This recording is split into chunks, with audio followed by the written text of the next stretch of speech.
whilst we're all here, I just want to talk about the demonstration the other day. The Day of Freedom. What a day. What a great day. I want to thank every single person for making it possible. I want to clear up a few things as well that people are talking about. They're talking about Ali Dawah. Ali Dawah's invite. Now, Ali Dawah was invited. He was invited by Lucy to come. I'll take responsibility for any miscommunication, any cross wires that there were, because it was a demonstration that I was organising. I said 24 hours before that event, as soon as I heard that it had gone out that Ali Dawah was invited and he was talking, I put out straight away. I shared a live stream on my Facebook, which you can see if you go down through the post from Richard Imam, who's from Veterans Against Terrorism. I also made 3 posts saying he's categorically not invited to speak. Now, those posts were removed from my Facebook. I didn't remove them. An admin removed them. Why? I don't know. But they were removed. So only since last night, when I've got to grips with all of this, have I found that the posts were hidden. So now if you go back through my Facebook, you can see the day before the demonstration, I clearly said Ali Dawah was not invited to speak. Now, what I'd say to a lot of people say, yeah, it's a free speech event. It's a free speech event. I'll ask you whether I saw Tim Pool saying about a free speech event, and I think it's good. And if it wasn't what had gone on with me, what I'd ask you to think about is my mother had a police guard for a week at her home because of Ali Dawah. My children's school had police at it because of Ali Dawah. My wife, all of these things happened. I had to track down a mentally ill man who was threatening to murder my children, who, when I caught him, said he was radicalised and told to do it by Ali Dawah. If all of the people, I know I've seen Sargon said he would like to hear him speak, Count Dankula would like to hear him speak, a lot of other people would like to hear him speak. If these things would have happened to their families, I think they may think a little bit differently about it, and most people would. So they're probably not, when they're making those comments, they're probably not realising what's gone on behind the scenes or previously. So I had told my team, when his name's on the list, I'm reading his name is on the list to speak. It shouldn't have been, because I made it quite clear. Now on the day, yes, some of my team thought it would be a good idea for him to talk. It wasn't their demonstration. It wasn't in their name. It was in my name. And my mother and my wife, if they had watched that video and saw Ali Dawah talking there, after the misery and upset that he caused my family, I think they'd have been upset.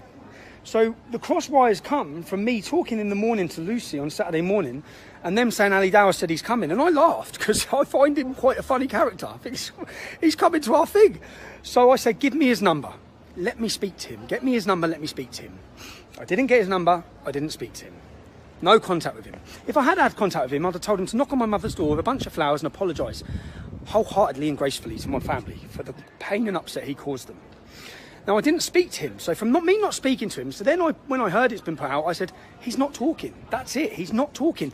We're at minus £7,000 for that demonstration. If Ali Dawah wants to organise a demonstration and cost himself £7,000, or cost his team and his organisation £7,000, then he can talk, can't he? Free speech isn't a right for anyone to have a platform. And just for the record as well, I had contacted and sent messages to Majid Nawaz and other respectable, moderate, liberal Muslims to come and have their say. I had done it. Now, one thing I'd have to point out as well is when I've watched the... Sorry, one sec. When I've watched the videos back of what happened on that day, it's not a good look. It's not a good look at all. I've seen Ali Dawah didn't actually do anything wrong on the day. I've spent the last 2 days watching everything. Now, his pal that he brought with him, the 6'7" Mohammed Hijab, standing with a gum shield telling people he's ready to fight and die. Now, Tim Pool said there was no... how did he say it? That there was no... they hadn't come equipped. If you stand in front of a load of English lads wearing a gum shield, as a Muslim, with a big beard, saying, I'm ready to fight and die now, right here, sort of a bit provocative. Don't know, maybe not in America, but it is here. So, and I just watched another video this morning where the first security guy that come up to Mohammed Hijab, he said, why don't we fight? Why don't we fight? Anyone who's watched him at Speaker's Corner knows this is what he does. He intimidates and he offers to fight everybody. But Ali Dawah didn't actually do anything wrong. So he should never ever have been assaulted, and the mass numbers of people that were, once the police were in the way, it was not a good look at all. It was categorically wrong. But that's it. So it was cross wires. I don't know why the posts that said he wasn't welcome were removed from one of my admins. It was obviously one of my admins who had invited him. I take responsibility for it. So I don't want to let that overshadow what was a great success of a day. And I see people saying, yeah, but it's free speech. Yeah, but it's free speech. Yeah, but your mum didn't have a police guard outside their house for a week. Your kid's school didn't have police sat outside it because of what he was doing. You didn't have to knock on some innocent family's house and explain to them that their address is now online where they had a police guard as well. All of that hadn't gone on. You didn't have to track down some bloke who was going to kill and murder your family, all because of Ali Dawah sharing and publishing addresses. I did. That was my position. So when I heard that he'd been invited, it's my demonstration, I made the decision, he's not speaking, okay? He's not contacted me, he's not spoke to me. He's made no attempt to apologise for what he's done previously, nothing. He obviously has been speaking to Lucy because him and Lucy are friends, but I'm not friends with him. I don't speak to him, I don't have his contact number. In fact, I asked Lucy, give me his number. I didn't get his phone number, so I hope that clears it up. I want to thank everyone for such a great day. It was such a great day. So, yeah, I want to thank you all for such a success, man. It was such a, as I said, I had some emotional moments there.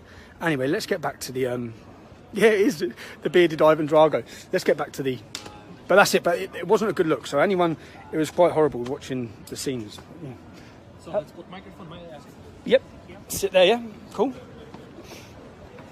That's it. Put this on the top.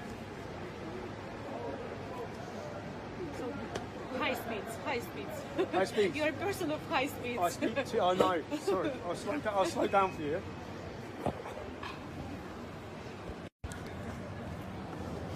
I always go live. Do you know why I go live? Not that I don't trust you, just that the British press, what the British media do, is they'd sit me here like this, and they'd cut and edit it as much as they can to try and make me look as bad as I can. I don't expect that from yourselves, but I do from the British, but I like to let my followers say hello. Hi, once again, hi to all the followers. Hello to Britain. Sam.